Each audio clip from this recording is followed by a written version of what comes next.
mulai merasa nyaman. Aras dengan setia menemani Naura di kamarnya. Meski tidak tidur bersama, Aras tetap menunggui Naura dengan duduk di lantai sambil sesekali terkantuk-kantuk. Bahkan seharian ini dia menunggui Naura. Dia kasihan melihat Naura kesakitan karena kakinya terluka. "Kakak, kok belum tidur?" tanya Naura saat dia terbangun. Dan mendapati Aras masih terjaga. "Gak ngantuk kok. Kamu ngapain bangun? Udah tidur lagi sana?" "Enggak, Kak. Aku gak akan tidur kalau kakak gak tidur juga. Kasihan kakak nungguin aku." Gak gitu kali. Aku cowok, aku kuatlah walau gak tidur semalaman. Kamu mau aku tidur berdua sama kamu di situ? Hah?" Aras menunjuk ke arah kasur Naura. "Enggak. Ya kakak tidur di kamar kakak. Terus nanti kalau aku udah tidur nyenyak, kamu tiba-tiba butuh apa-apa gimana? Kamu mau minta tolong sama siapa? Ya aku tahan sampai besok." "Ngaco! Udah gak usah banyak ngomong. Aku di sini aja jagain kamu."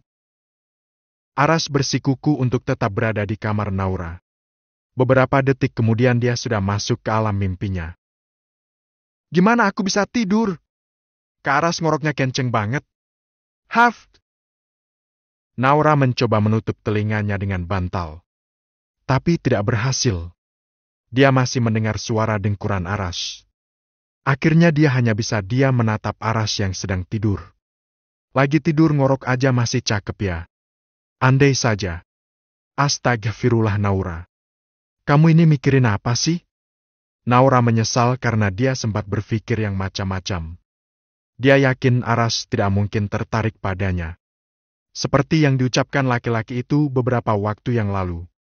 Kalau penampilannya itu kampungan. Meski terlihat cuek, Aras melakukan hal yang membuat Naura tersentuh.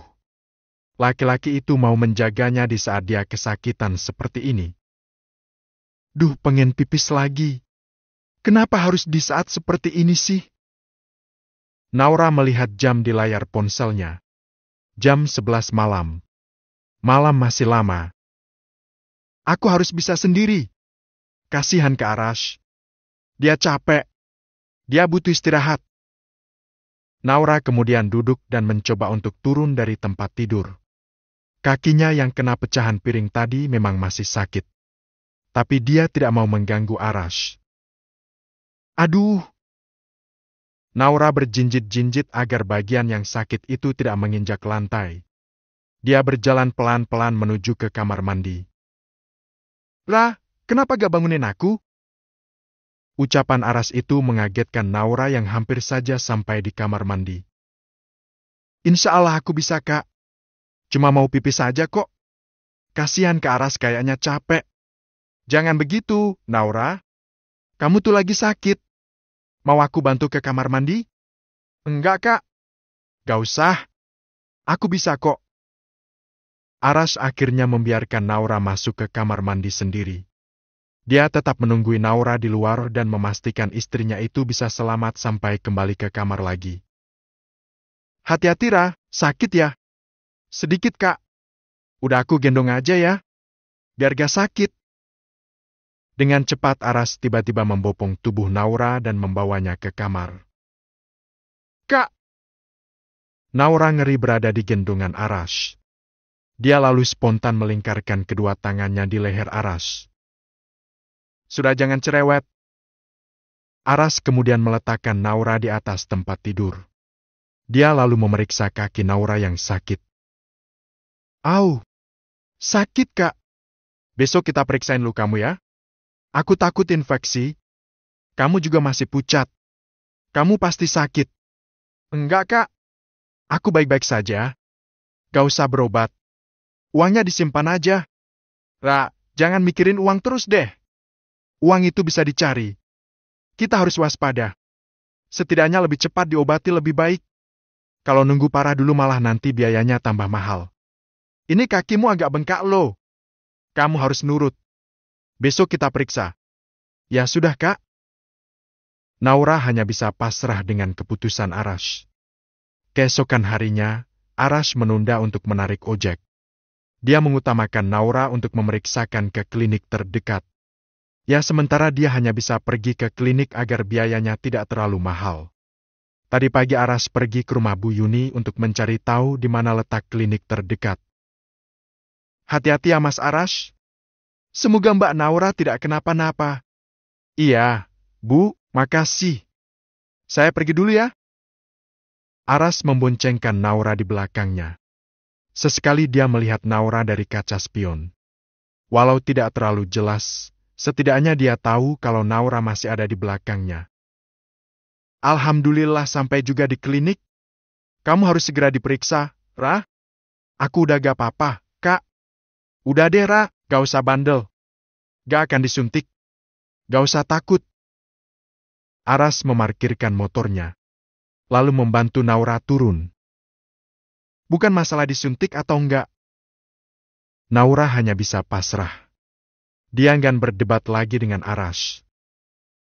Udah gak usah bawel. Kita masuk. Tanpa disangka Aras langsung membopong Naura. Kak. Hei. Aku bisa jalan sendiri. Gak usah digendong. Udah diem. Aras yang berbadan agak kekar itu membopong Naura masuk ke dalam klinik. Banyak orang yang melihat kemesraan mereka, dan membuat Naura jadi salah tingkah. Adiknya kenapa, Mas? Tanya petugas yang mengurusi pendaftaran. Ini istri saya, bukan adik. Gimana sih? Jawab Aras. Oh istri, maaf. Saya mau periksa, Mbak. Istri saya kemarin habis kenapa pecahan kaca. Saya takut lukanya infeksi. Badannya demam soalnya. Baik saya daftar dulu ya. Namanya siapa? Naura? Masih lama? Antri 5 orang lagi ya, Mas. What's? Didulukan gak bisa? Lihat istri saya ini, Mbak. Udah lemas? Maaf, Mas. Ini sudah peraturan. Kamu tidak tahu siapa saya? Saya ini. Aras kemudian diam. Hampir saja dia kelepasan bicara soal keluarga prasaja. Kak, udah gak apa-apa? Antri gak apa-apa kok. Yuk duduk dulu. Ajak Naura. Ya sudah. Nanti dipanggilkan, Mbak? Iya, Mas. Nanti dipanggil kok. Aras kesal karena dia tidak bisa mengusahakan yang terbaik untuk Naura. Dia melihat Naura semakin lemah. Bahkan tadi pagi sempat muntah. Aras sangat khawatir dengan keadaan Naura saat ini. Maaf ya, kita jadi harus nunggu. Ucap Aras. Gak apa-apa, Kak. Memang harus begitu. Lihat mereka yang antri. Mereka juga sakit semua. Kita gak boleh menzolimi mereka dengan menyerobot antrian. Gak baik, Kak. Iya, aku tahu. Aku hanya khawatir dengan keadaanmu. Insya Allah gak apa-apa kok, Kak. Ya semoga aja gak apa-apa. Maaf ya, Kak. Gara-gara ngurusin aku, Kakak jadi gak bisa ngojek. Gak usah kamu pikirin. Nanti kan bisa. Aku gak tenang ninggalin kamu dalam keadaan begini. Setidaknya kalau nanti sudah diperiksa. Aku jadi lebih tenang aja. Uang masih bisa dicari lagi. Ucap Aras menenangkan. Makasih ya, Kak. Hati Naura tersentuh dengan sikap Araf. Laki-laki itu sangat peduli padanya. Meski belum ada cinta di antara mereka. Aras yang terlihat arogan, toh nyatanya punya hati yang sangat baik. Bahkan sekarang dia mulai nyaman berada di samping Aras. Naura hamil. Setelah menunggu 5 antrian, Aras dan Naura akhirnya mendapat giliran masuk juga. Bagaimana kondisi istri saya, Dok? Tanya Aras saat Naura selesai diperiksa. Lukanya tidak apa-apa. Tidak infeksi kok. Tekanan darah istri-istri Bapak yang rendah 100/70. Apalagi sekarang kondisinya sedang hamil. Nanti akan saya kasih vitamin penambah darah. Hamil? Aras dan Naura sama-sama terkejut mendengar hal itu. Apalagi Naura. Dia langsung menangis saat itu juga. Bukan menangis bahagia. Tapi ini sesuatu yang sangat menyakitkan untuknya. Peristiwa malam itu ternyata sudah sangat jauh, sampai meninggalkan jejak di rahimnya. Iya, lo kalian belum tahu? Belum, Dok. Ucap Aras. Masih berusaha tetap tenang agar dokter tidak curiga. Baik, untuk memastikan dugaan saya, Ibu Naura bisa dicek urinnya pakai tes pack dulu ya. Kamar mandi ada di luar. Dari ruangan saya ini ke kanan ya. Nanti ada tulisan toilet. Ucap dokter sambil menyerahkan tes pack. Baik, Dok. Aras dan Naura lalu keluar dengan perasaan yang sangat kacau. Naura sangat kecewa pada Aras. Dia kira malam itu dia dan Aras hanya difitnah berada dalam satu kamar. Ternyata, Naura jadi punya pikiran buruk pada Aras sekarang. Apa semua ini memang rencana ke Aras? Apa dia sudah memperkosaku waktu itu? Naura masuk ke dalam kamar mandi sendiri. Dia dan Aras sama-sama diam. Aras yang tidak tahu menahu soal malam itu, merasa kecewa dengan dirinya sendiri. Apa dia bisa melakukan hal sejauh itu pada Naura? Padahal selama ini, senakal-nakalnya dia, tidak pernah sedikit pun dia berniat berzina dengan wanita. Semua ini gara-gara khamr. Kalau saja waktu itu aku tidak meminumnya, mungkin semua ini tidak akan terjadi. Kasihan Naura. Maafkan aku, Ra. Aras mengacak rambutnya. Dia frustasi dengan keadaan ini. Bagaimana dia harus berjuang setelah ini? Mencukupi kebutuhan dia dan Naura saja belum bisa. Apalagi harus ada anak di antara mereka. Beberapa saat kemudian, Naura keluar.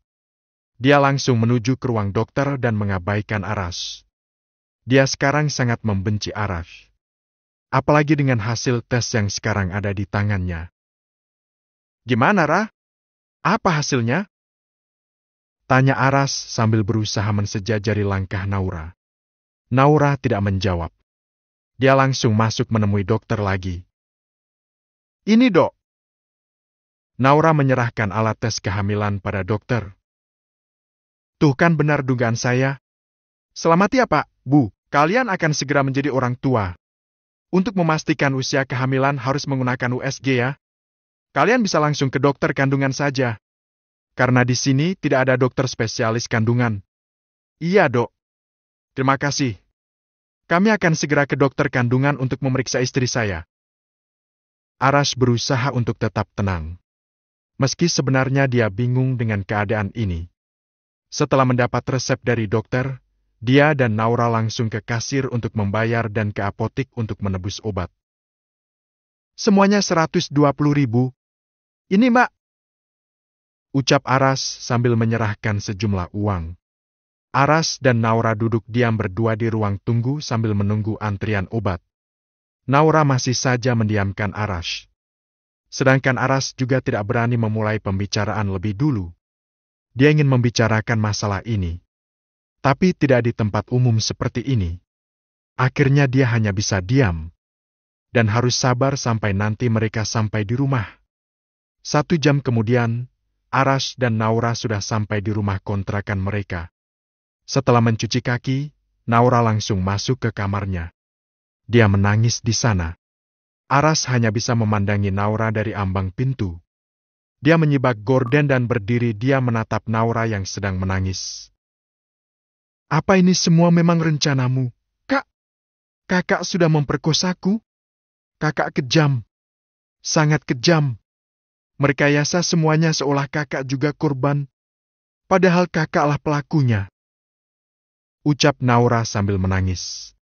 Dia sedih sekali dengan keadaannya saat ini. Selama ini dia sangat menjaga diri dan pandangannya. Tapi harus berakhir seperti ini. Maaf, Ra, aku benar-benar tidak ingat apa yang aku lakukan malam itu. Aku tidak tahu kalau aku sampai berbuat sejauh itu. Maafkan aku, Ra. Aras melangkah mau mendekati Naura. Stop! Jangan dekati aku, Kak! Aku benci sama kamu. Aku benci, Kak. Selama ini aku sudah menjaga diriku. Tapi kakak menghancurkannya. Kakak merenggut semuanya. Maafkan aku, Ra. Aku janji akan menjagamu dan anak kita dengan baik. Aku akan bertanggung jawab atas semua yang sudah aku lakukan sama kamu. Aku akan kerja lebih giat lagi untuk kamu. Aras bergeming. Dia tidak berani mendekat karena Naura yang melarangnya. Entahlah, Kak. Aku bingung. Ternyata kita sudah berzina, Kak. Ini dosa besar. Dan anak yang nanti aku lahirkan, bagaimana statusnya? Dia tidak akan bisa dinasabkan pada kakak. Karena dia Hicks. Naura histeris. Dia memukul bantal di depannya. Dia memikirkan semua yang akan terjadi di kemudian hari.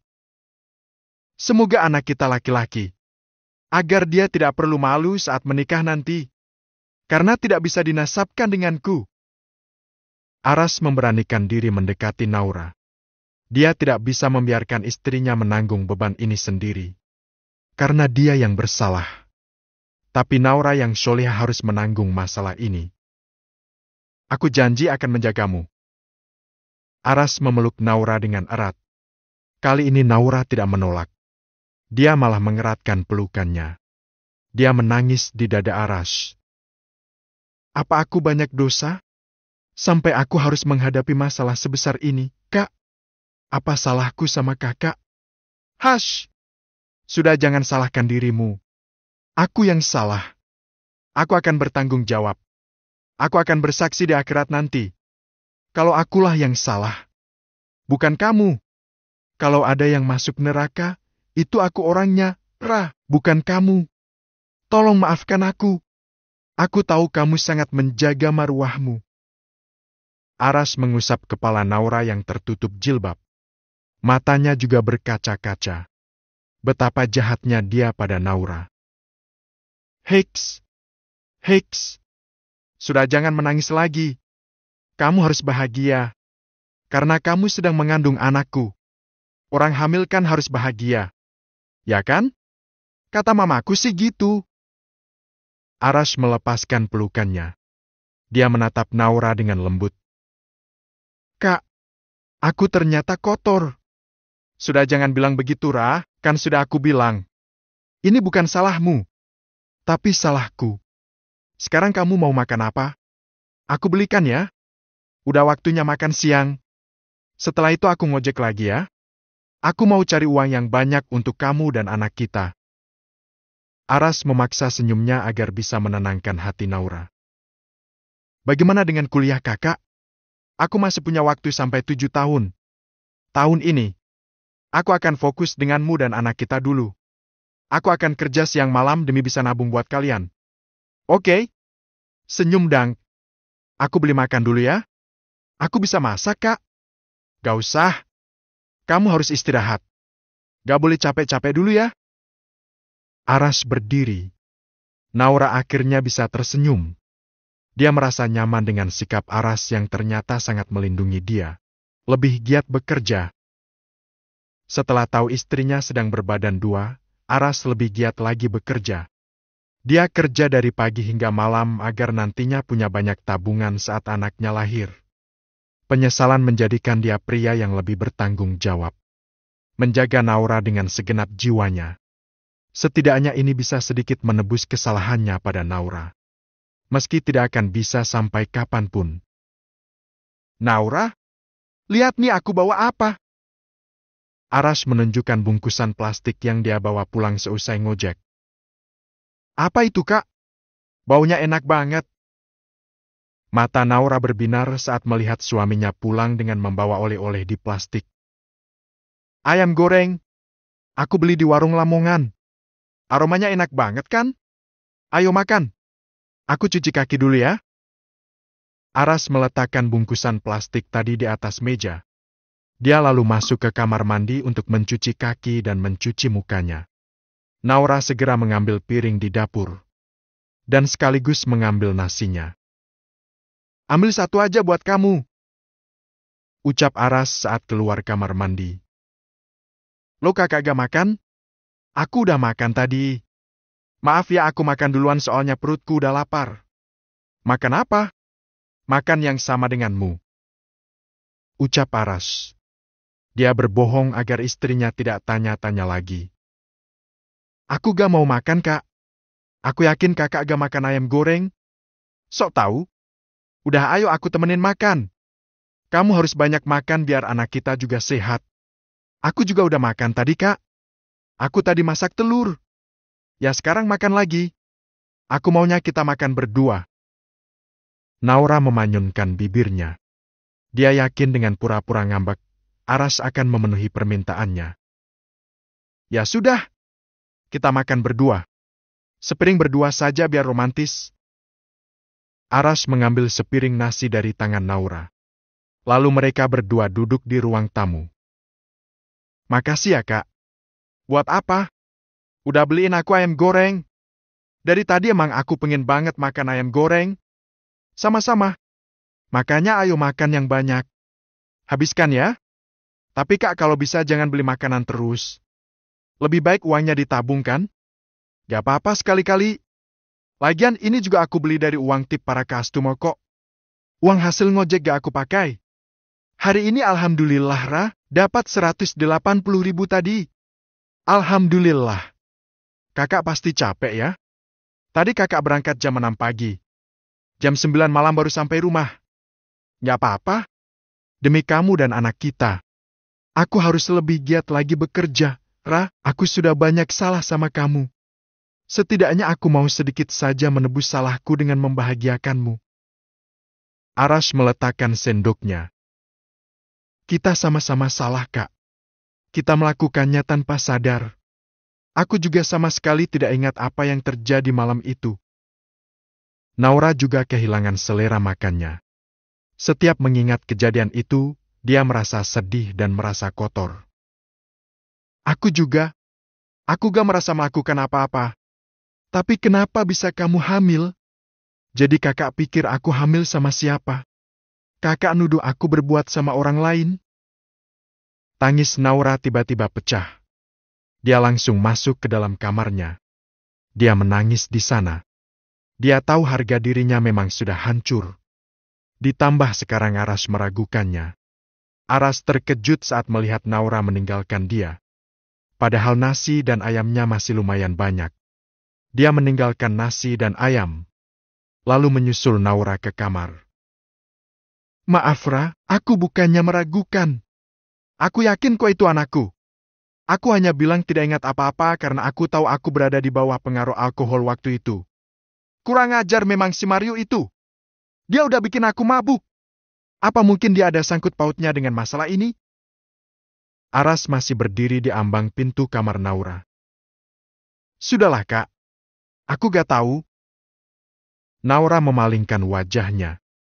Dia enggan melihat suaminya. Ra, maafin aku ya. Jujur ini bukan hal yang mudah bagi kita. Dan sekarang tiba-tiba semua terjadi seperti petasan aja. Dar, satu persatu masalah muncul. Tapi kita kayak boneka aja. Gak tahu apa-apa tiba-tiba jadi tersangka. Aku sih bisa santai. Tapi aku malah kasihan sama kamu. Kamu harus menanggung semuanya. Padahal itu bukan salahmu. Kak, aku minta sama kakak tolong jangan pernah sedikit pun meragukan anak ini. Aku gak tahu lagi harus bagaimana. Aku belum siap menjadi ibu. Aras menatap sendu wanita yang dinikahinya beberapa waktu yang lalu. Dia menghampiri Naura dan memberanikan diri menggenggam tangan Naura. Meski awalnya mendapat penolakan dari Naura, tapi akhirnya Naura menerima. Sudah jangan menangis lagi ya. Kita akan menghadapinya sama-sama. Kamu gak sendiri. Aku akan selalu menjagamu. Ra, kamu gak usah khawatir. Kakak janji. Aku takut, Kak. Aku janji. Kamu pegang ucapanku ini. Laki-laki sejati tidak akan ingkar janji. Sudah sekarang kamu tidur ya? Atau mau ngabisin ayam penyet tadi? Disimpan di kulkas saja, Kak. Aku udah gak pengen makan. Ya sudah biar aku aja yang beresin. Tunggu ya. Aku akan temenin kamu. Makasih, Kak. Naura tersenyum. Hatinya semakin tersentuh dengan kebaikan Aras. Tapi jauh di lubuk hatinya, ada keraguan atas janin dalam kandungannya. Dia takut kalau ini bukan anaknya Aras. Karena sedikit pun dia tidak bisa mengingat kejadian malam itu. Dia takut kalau pelakunya adalah orang lain. Dia takut kehilangan Aras. "Hei, jangan ngelamun," kau tegur Aras saat masuk ke kamar Naura. Kakak." Naura mengusap air matanya. "Nangis lagi? Nangis tidak akan menyelesaikan masalah. Kita harus kuat. Sama-sama menghadapi ini berdua. Aku yakin ke depannya mungkin akan ada masalah yang jauh lebih besar. Karena aku akan mencari pelakunya sampai kapanpun. Kak, boleh gak aku minta sama kakak jangan cari orang itu lagi? Lebih baik kita fokus mengembangkan diri. Benar juga katamu. Buat apa waktuku tersita untuk hal yang mengganggu kehidupan rumah tangga kita nantinya? Ya deh, aku ikutin saranmu. Aku tidak akan mencari pelakunya." Makasih sudah mau mendengar nasihatku, Kak." Naura sedikit lega karena Aras tidak akan mencari siapa pelaku sebenarnya. "Sekarang kamu tidur ya. Kamu istirahat. Aku akan temenin kamu. Aku duduk di sini saja ya. Kakak dingin kalau duduk di bawah." "Nggak apa-apa. Nanti setelah kamu tidur, aku akan kembali ke kamarku." "Jangan, Kak." Naura spontan mengucapkan itu. "Kenapa? Takut sendirian? Atau pengen tidur sama aku? Sembarangan kalau ngomong." Naura tersipun malu. "Gak usah malu-malu. Lagian tidur berdua pun gak akan dosa kan? Kita kan suami istri. Tapi yang jadi masalah itu lebar tempat tidurnya. Tempat tidurnya itu gak muat buat kita berdua." "Hahaha. Iya ya. Sempit, Kak." Naura terlihat malu-malu. Dia malu membayangkan bisa tidur berdua dengan Aras. "Gimana ya caranya biar bisa tidur berdua? Begini saja tempat tidurku dipindah ke sini aja ya." "Yakin, Kak? Ini kamarnya apa muat?" Aras mengamati ukuran kamar Naura. Dan benar saja kamar itu pun tidak akan muat jika tempat tidurnya dipindah ke kamar Naura. Mencari tahu. Aras harus kerja lagi hari ini. Dia harus mencari banyak uang lagi untuk biaya ke dokter kandungan. Dia dan Naura ingin memastikan keberadaan janin dalam kandungan Naura. Bukan karena ragu, tapi ingin memastikan janinnya sehat dan tidak ada apa-apa. Tak lupa dia juga selalu membelikan buah-buahan untuk Naura setiap pulang bekerja. Walau hanya sekedar membeli buah potong yang biasanya sudah dipotongi di toko buah. Harganya lebih murah dibandingkan membeli kiloan. "Hei Aras!" Seseorang memanggilnya saat Aras duduk di pinggir jalan sambil menunggu orderan masuk. "Yos, apa kabar?" Aras langsung berdiri saat melihat temannya yang sedang berjalan ke arahnya. "Ngapain lo pakai jaket ojol? Jangan bilang lo ngojek." Seseorang yang dipanggil Yos oleh Aras itu melakukan tos dengan Aras. Sebagai ganti bersalaman. "Iya, gua ngojek sekarang. Duduk sini. Kenapa harus susah-susah ngojek sih, Rush? Bukannya lo udah kerja di kantor bokap lo? Hash! Ayo nyari tempat lain buat ngobrol. Ada yang mau gua tanyain juga sama lo." "Ya udah, ayo." Aras memboncengkan Yos dan mereka pindah ke tempat lain karena Aras tidak mau ada yang tahu apa yang akan dia bicarakan dengan Yos. "Di situ aja? Wah gila lo. Dikira kita kencan nanti." Ucap Yos saat Aras menghentikan motor di dekat taman kota. "Enak aja. Gak mungkin lah. Udah cepetan turun." "Oke. Yos, lo udah denger gosip tentang gua?" "Udah. Tapi gue gak percaya. Berita lo lagi viral di kampus, bro. Udah banyak yang tahu kalau lo nikah karena..." "Udah gak usah diterusin. Gua mau nanya sama lo. Waktu Mario ngajak kita minum waktu itu, siapa yang bawa gua pulang?" "Mana gue tahu, Rush. Lo gak inget gue pulang duluan. Gue paling anti mabok." "Gua juga anti, Yos. Terus waktu itu ngapain lo mau aja suruh minum? Lagi puyeng. Gara-gara Rania tunangan sama pewaris tunggal Central Corp?" "Ya." Aras mengingat kembali saat-saat itu. Sebenarnya dia enggan mengingatnya. Tapi dia ingin menyelidiki siapa yang memfitnahnya. "Lo aja yang bego.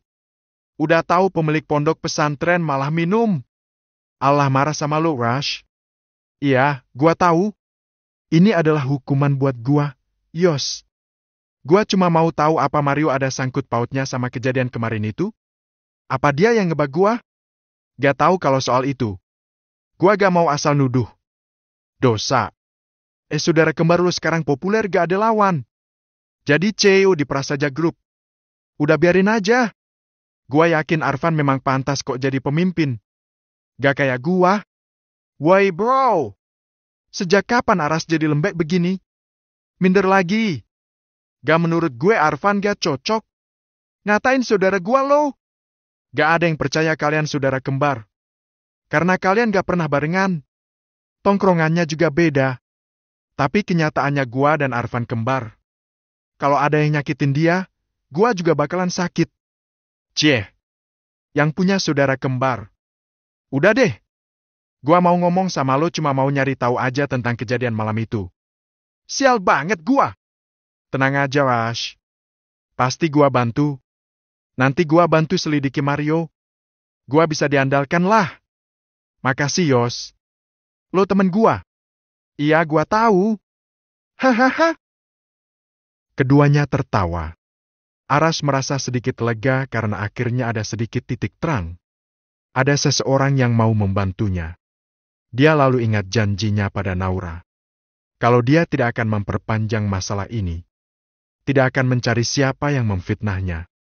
Maafin aku, Ra. Aku ingkar janji. Aku harus menemukan siapa orangnya. Dia harus bertanggung jawab atas semua yang sudah terjadi, batin Aras. Aras mengantar Lagios ke tempat tadi untuk mengambil mobilnya. Selanjutnya Aras kembali mengaktifkan aplikasi ojeknya. Dan langsung mendapat orderan. Hari ini dia hanya mendapat sedikit orderan. Bahkan sampai jam makan malam pun, dia baru dapat setengah dari yang kemarin dia dapatkan. Kalau begini terus, aku gak akan maju. Aku harus cari usaha lain yang bisa membuatku mandiri secara finansial. Dan bisa sukses. Tapi modalnya? Sambil mengemudikan motor, Aras memikirkan rencana usaha yang akan dia jalankan. Tapi terbentur modal. Setelah menyelesaikan orderannya, Aras memutuskan untuk pulang karena sudah pukul 8 malam. Kali ini dia ingin membeli jus buah untuk Naura. Jus alpukat yang dia pilih. Dia berharap Naura dan calon anaknya bisa selalu sehat. Tok tok tok. Assalamualaikum. Ucap Aras saat tiba di rumah. Waalaikumsalam. Sebentar, Kak. Teriak Naura dari dalam. Ceklek ceklek. Naura membuka kunci pintu. Dan betapa senangnya dia melihat Aras yang masih memakai jaket ojol itu sudah berdiri di depan pintu. Aku bawain jus alpukat nih buat kamu, Ra. Aras menyerahkan bungkusan plastik berisi jus itu pada Naura. Alhamdulillah. Wah, makasih, Kak. Kakak tahu aja apa yang aku pengen. Naura tersenyum bahagia. Yuk masuk. Mandi dulu, Kak. Aku panasin dulu airnya. Udah dimasak? Udah. Aku kan tahu kakak pulang jam 8-an. Jadi aku masakin air dulu. Makasih ya. Aras bahagia. Dia memiliki istri yang soleha. Hatinya selalu tenang dan nyaman bersama Naura. Sama-sama. Naura meletakkan jus buah tadi di meja. Lalu pergi ke dapur untuk memanaskan air sebentar karena sudah dia matikan dari 10 menit lalu. Sembari menunggu, Aras mencuci kakinya dulu. Lalu melepas semua atribut ngojeknya. Dia duduk menunggu air panasnya. Sebentar ya, Kak. Sambil nunggu kakak makan dulu ya. Ya deh, boleh. Masak apa, Ra? Tadi ada tukang sayur lewat. Aku beli sayur sop, tahu, tempe. Jangan tahu, tempe terus sira, apa gak bosen? Kamu butuh banyak nutrisi lo. Beli ayam atau ikan buat kamu. Tahu dan tempe juga kayak nutrisi, Kak. Sumber protein nabati yang murah. Gak apa-apa kok. Aku juga bisanya makan tahu, tempe. Aku lagi gak bisa nyium bau ayam apalagi ikan mentah. Kenapa? Mual, Kak. Tiap di tukang sayur bau ikan atau ayam mentah, aku menjauh, Kak. Udah tutup hidung aja. Oh gitu? Kalau saja aku banyak uang. Aku ajak kamu makan di resto tiap hari, Rah, biar kamu bisa makan ayam dan ikan yang udah matang. Gak usah ketemu ikan mentah dulu. Gak apa-apa, Kak. Aku seperti ini sudah bahagia kok. Meski kadang sedih. Karena semua ini bukan mauku. Maaf ya, Rah. Setiap kali Naura bersedih karena kejadian itu, Aras menjadi bersalah. Karena dia yang membuat Naura seperti itu. Apa Allah sedang marah sama aku? Aku dihukum seperti ini di dunia? Naura tiba-tiba menangis. Sampai seperti ini ujian hidup yang harus dia hadapi. Gara, bukan kamu yang salah. Tapi aku. Tolong jangan salahkan dirimu. Tiba-tiba Aras meraih tangan Naura dan menggenggamnya. Mereka berdua saling bertatapan, membantu pekerjaan rumah. Naura terkejut saat pagi tiba dan mendapati Aras sedang berada di kamar mandi. Laki-laki itu tampak sedang mencuci baju mereka berdua. Laki-laki yang selama ini selalu bergantung pada asisten rumah tangga itu rupanya bisa juga mencuci baju. Meski tidak secekatan dirinya. Kak, ngapain? Tanya Naura basa-basi. Kamu nanya? Aku lagi nyuci gini kok. Masih nanya. Kakak kok jutek? Enggak. Cuma lagi serius aja. Orang lagi serius kamu ajak ngomong. Kakak ngapain nyuci? Biar aku aja. Aku udah baikan kok. Nggak apa-apa. Aku gak tega kalau kamu nyuci. Ini pekerjaan berat. Sedangkan kamu kan lagi hamil. Aku khawatir kamu kecapean. Entah senang atau sedih, yang jelas Naura merasa bahagia mendengar ucapan Aras. Seorang tuan muda yang tampan rupawan ini mengkhawatirkan dirinya. Makasih ya, Kak. Kamu masak aja sana. Nyuci aku masih bisa. Kalau masak aku gak bisa, Rah. Bisa sih kalau cuma mie instan aja sama air. Hehehe. Iya, Kak. Aku tahu kok. Naura juga ikut tersenyum.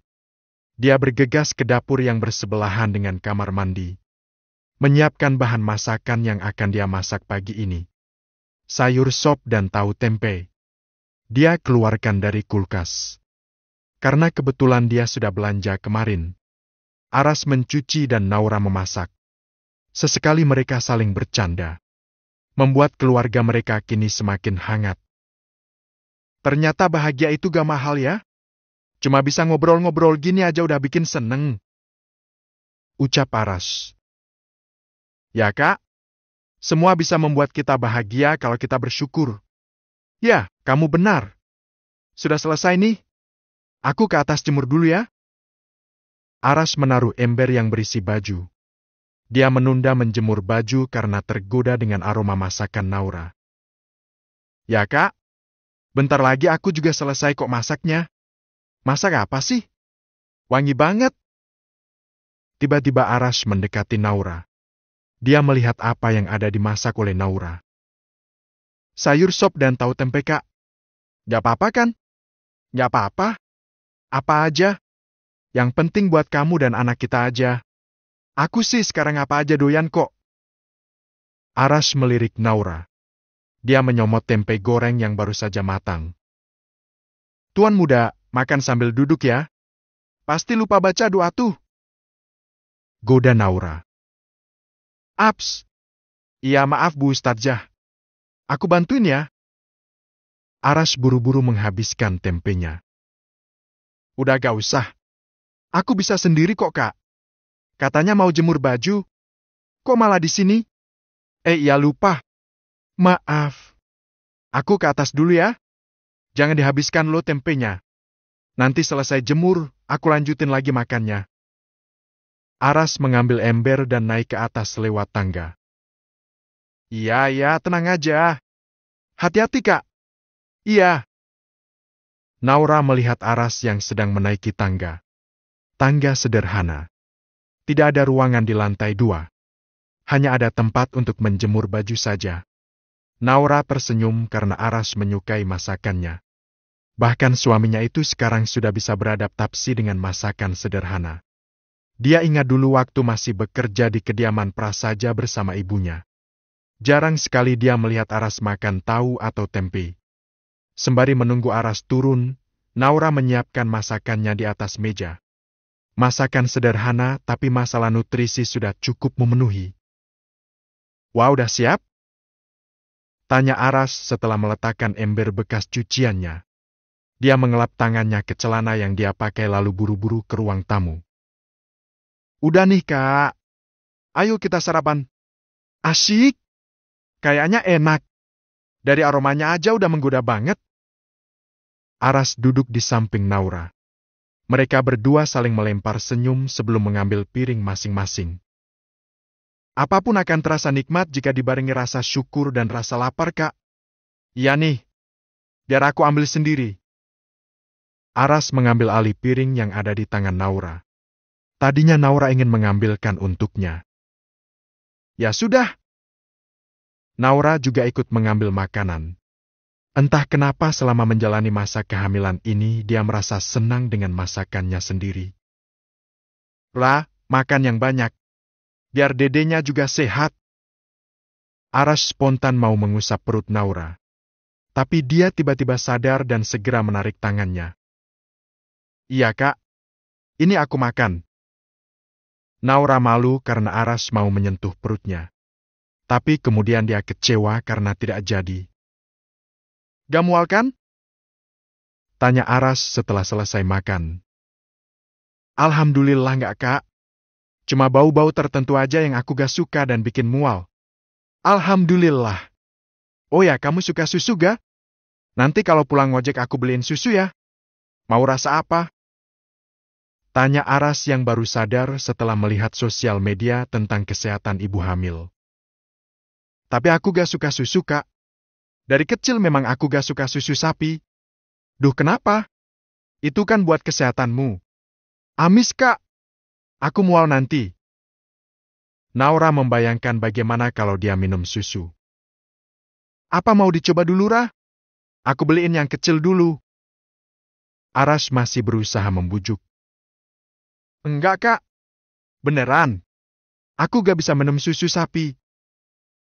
Naura menutup mulutnya. Baru membicarakan tentang susu saja perutnya sudah bergejolak. Apalagi kalau beneran Aras membelikannya susu. Ya sudah, kalau emang gak mau.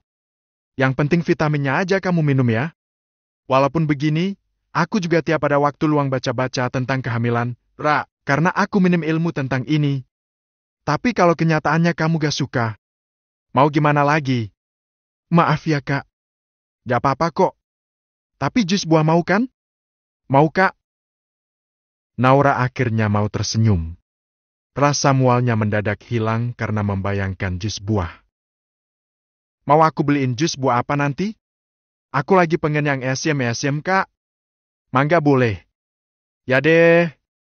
Nanti aku beliin ya. Sekarang aku mandi dulu ya. Aku harus kerja cari yang banyak buat kalian. Aras menyentuh perut Naura sebentar. Hati Naura berdesir. Rasanya bahagia sekali saat Aras mengusap perutnya yang masih rata. Hati siapa yang tidak tersentuh melihat kebaikan seorang suami seperti Aras. Melihat suaminya sudah pergi mandi, Naura membersihkan meja. Piring bekas makan mereka juga dicuci. Setelah itu dia menyiapkan baju untuk Aras. Dia sedih karena baju Aras terlihat sedikit lecek. Mereka masih belum punya setrika saat ini. Kenapa melamun? Tanya Aras saat masuk ke dalam kamar. Laki-laki itu masih bertelanjang dada. Kakak, ini bajunya, Kak. Maaf ya lecek, Kak. Kita kan belum punya setrika. Gak apa-apa. Lagian aku pakai jaket. Ketutuplah sama jaket. Yang penting kan bersih, Ra. Sini biar aku pakai dulu. Udah kedinginan nih. Iya, Kak. Maaf ya. Naura menyerahkan kaos pada Aras. Dia lalu menundukkan kepalanya saat melihat Aras berganti baju. Dada bidang Aras itu membuatnya malu. Kenapa masih malu? Nih pegang. Aras tiba-tiba memegang tangan Naura dan meletakkan di dadanya. Kakak. Naura menatap Aras yang juga sedang menatapnya. Keduanya saling berpandangan untuk beberapa saat. Sampai akhirnya ada yang mengetuk pintu. Tok tok tok. Assalamualaikum. Mas Aras, Mbak Naura. Dapat bantuan. Aras dan Naura saling pandang. Mereka tidak tahu harus bilang apa kecuali hamdalah. Bersyukur atas rezeki yang Allah berikan hari ini untuk mereka. Alhamdulillah, Kak. Kita dapat beras ya? Masalah Bu Yuni baik banget. Alhamdulillah. Lumayan ya 5 kilo. Aras membaca tulisan berat beras di depannya ini. Setidaknya yang diberikan Bu Yuni ini bisa membantu mereka untuk beberapa hari ke depan. Kita gak usah mikir beli beras untuk 1 bulan. Hehehe. Naura merasa bahagia. Sebulan? Ngirit dang berarti? Apa selama kamu di rumah gak pernah makan, Ra? Makan kok, Kak. Tapi kan makanku sedikit. Pantesan badanmu kecil, kurus. Aras mengambil jaketnya. Dan ternyata bagian ketiaknya ada sobek sedikit. Kenapa, Kak? Tanya Naura saat melihat raut wajah Aras. Sobek nih. Cepet banget sobeknya. Padahal belum ada sebulan ngojek. Tapi udah sobek aja. Aku jahit ya, Kak. Emang punya jarum? Ada. Aku punya alat-alat jahit. Biasa aku simpan di kotak kecil. Kebetulan aku bawa juga waktu kita pindah ke sini. Sebentar ya. Duh, aku jadi terlambat nih. Sebentar aja, Kak. Sobeknya juga sedikit kok. Ya deh, gak apa-apa. Daripada aku gak pede pakainya. Aras duduk sambil menunggu Naura menjahit jaketnya. Dia benar-benar bersyukur punya istri seperti Naura. Selalu bisa apa saja. Padahal Naura memang jauh dari kriterianya selama ini. Tapi ketulusan Naura dengan segala kelebihannya membuat Aras merasa nyaman. Kurang lebih 10 menit Naura menjahit jaket Aras. Jaketnya sekarang sudah tidak sobek lagi. Dan siap dipakai untuk mengojek. Alhamdulillah sudah bagus, Kak. Naura menyerahkan jaket yang sudah selesai dijahit pada Aras. Makasih ya, Ra. Kelihatan sepele. Tapi bisa merusak percaya diri nih kalau gak dibenerin. Iya, Kak. Aku tahu kok. Naura paham betul kebiasaan mantan tuan mudanya ini. Aku jalan dulu ya. Doain aku ya biar orderan hari ini banyak. Kita bisa nabung lebih banyak lagi untuk kelahiran anak kita nanti.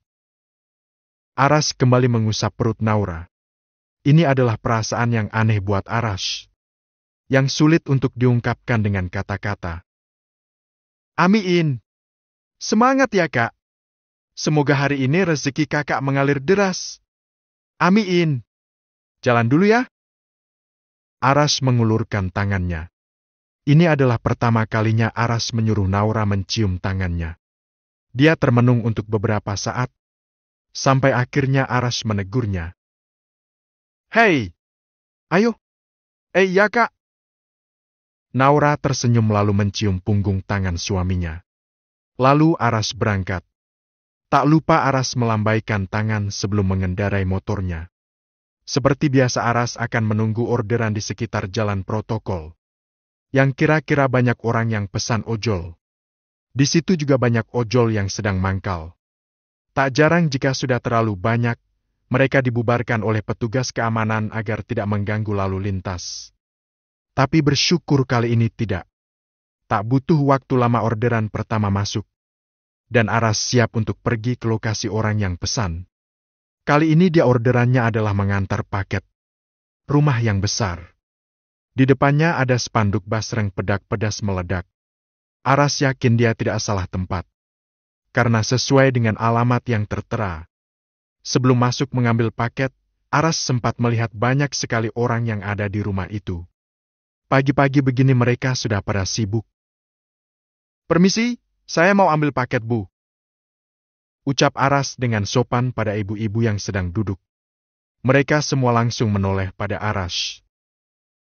Mas ojolnya udah datang. Ini mas paketnya. Celetuk seorang wanita muda dari dalam rumah. Iya, Bu. Jawab Aras. Dia melihat sekeliling rumah bagian depan. Kesibukan yang sangat dia idamkan. Punya usaha sendiri dan mempekerjakan banyak orang adalah impiannya selama dia pisah dari orang tuanya. Ini Mas, kelima tempat ya? Ini sudah ada alamatnya. Sudah ada di aplikasi juga kan? Iya, Bu, saya bawa ya. Makasih ya Mas Ojol. Sama-sama Bu, maaf Bu, boleh saya tanya-tanya sebentar? Boleh Mas, silakan.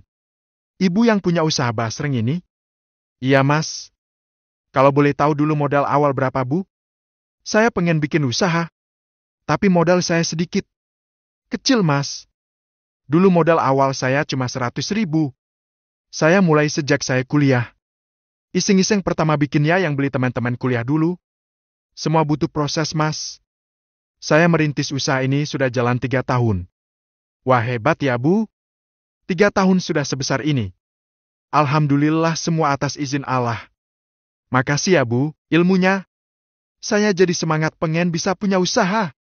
Kalau Mas mau belajar ke sini saja. Nanti diajarin sama suami saya. Beneran Bu?